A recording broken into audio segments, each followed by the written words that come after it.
नमस्कार दोस्तों, जय श्री राधे, जय श्री कृष्णा। बोलिए कात्यायनी मैया की जय। दोस्तों, इस वीडियो में हम आपको सुनाएंगे कात्यायनी माँ की कथा। कथा को आप पूरा अवश्य सुने, बीच में छोड़ करके ना जाएं, तभी कथा आपकी समझ में आएगी। तो दोस्तों, आइए कथा प्रारंभ करते हैं। नव दुर्गा के 9 स्वरूपों में से देवी के छठे स्वरूप को देवी कात्यायनी के नाम से भी पूजा जाता है। माँ कात्यायनी की पूजा नवरात्रि के छठे दिन यानी कि षष्ठी को बड़े धूमधाम से की जाती है। देवी की महिमा को लेकर 2 कथाएं हिंदू धर्म में अत्यंत प्रचलित हैं। देवी के इस स्वरूप की माध्यम कथा ऋषि कात्यायन से जुड़ी होने के कारण उनका नाम कात्यायनी पड़ा। वहीं देवी कात्यायनी की महिमा की कथा दुराचारी महिषासुर के वध से भी जुड़ी हुई है। तो आइए देवी कात्यायनी की महिमा को जानते हुए कथा को प्रारंभ करते हैं। देवी कात्यायनी का स्वरूप अत्यंत उज्जवल और ज्योतिर्मय है। इस स्वरूप में देवी की 4 भुजाएं हैं। इसमें से दाएं तरफ की ऊपर वाली भुजा अभय मुद्रा में है और नीचे वाली भुजा वर मुद्रा में है। वहीं बाएं तरफ की नीचे वाली भुजा में तलवार और ऊपर वाली भुजा में कमल का फूल सुसज्जित है। देवी कात्यायनी का वाहन सिंह है। देवी कात्यायनी की कथा का उल्लेख देवी भागवत महात्म्य और मार्कंड पुराण में मिलता है। पुराणों के अनुसार कत नाम के एक प्रसिद्ध महर्षि हुआ करते थे। उनके पुत्र का नाम ऋषि कात्यायन था। आगे जाकर ऋषि कात्य के गोत्र में महर्षि कात्यायन का जन्म हुआ और ऋषि अपने तप के कारण विश्व प्रसिद्ध हुए। ऋषि कात्यायन की इच्छा थी कि देवी भगवती उनके घर पुत्री रूप में जन्म ले, इसलिए उन्होंने कई वर्षों तक देवी भगवती की कठोर तपस्या भी की। मान्यता है कि ऋषि कात्यायन की ऐसी एकनिष्ठ तपस्या से प्रसन्न होकर देवी भगवती ने तब उनकी इच्छा का मान रखते हुए उनके घर पर जन्म लिया। ऋषि कात्यायन की पुत्री होने के कारण ही देवी भगवती देवी कात्यायनी कहलाई। महर्षि कात्यायन ने बड़े प्रेम से देवी कात्यायनी का पालन पोषण किया। कुछ समय पश्चात पृथ्वी पर दुराचारी महिषासुर का उपद्रव सारी सीमाएं लांघ रहा था। महिषासुर को यह वरदान मिला हुआ था कि कोई भी पुरुष कभी उसे पराजित या उसका अंत नहीं कर पाएगा, इसलिए उसे किसी का डर नहीं था और देखते ही देखते उसने देवलोक पर भी अपना कब्जा कर लिया था।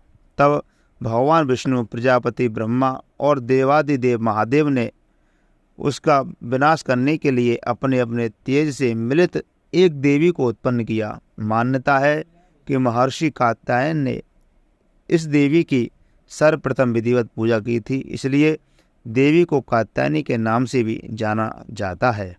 वहीं देवी कात्यायनी से जुड़ी एक अन्य पौराणिक कथा के अनुसार देवी की उत्पत्ति महर्षि कात्यायन के यहाँ आश्विन महीने की कृष्ण चतुर्दशी को हुई थी। इसके बाद महर्षि ने शुक्ल पक्ष की सप्तमी, अष्टमी और नवमी तक देवी को अपने आश्रम में विधिवत पूजा अर्चना की और दशमी को देवी के इस स्वरूप ने महिषासुर का वध किया।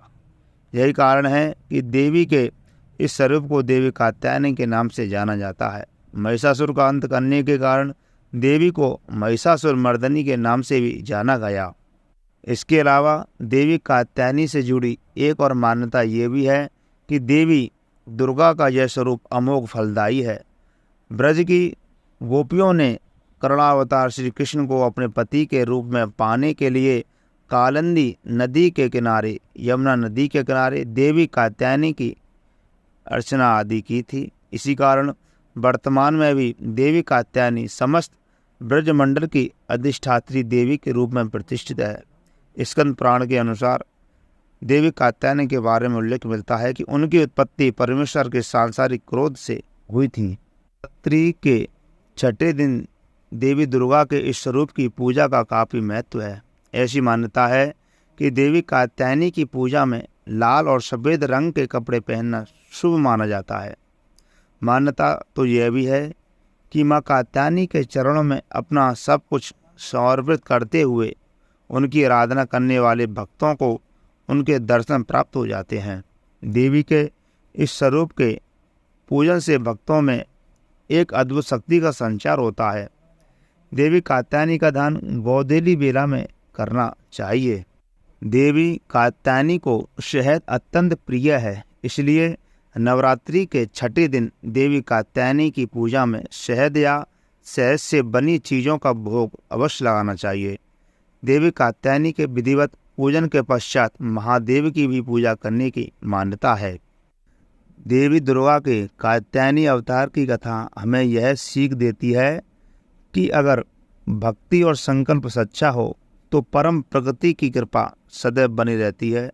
जिस प्रकार महर्षि कात्यायन के एकनिष्ठ तपस्या से प्रसन्न होकर के देवी दुर्गा ने उनकी इच्छा और तपस्या का मान रखा, ठीक इसी प्रकार मनुष्य को भी अपनी भक्ति, निष्ठा और संकल्प के पथ पर अविचल रहना। बोलिए कात्यायनी मैया की जय। दोस्तों, इसी प्रकार की वीडियो देखना चाहते हैं तो कृपा करके हमारे चैनल को सब्सक्राइब करें और वीडियो को लाइक अवश्य करें, और हो सके तो इस वीडियो को अपने दोस्तों के साथ शेयर अवश्य करें, जिससे कि उनको भी कथा सुनने का अवसर प्राप्त हो सके। धन्यवाद।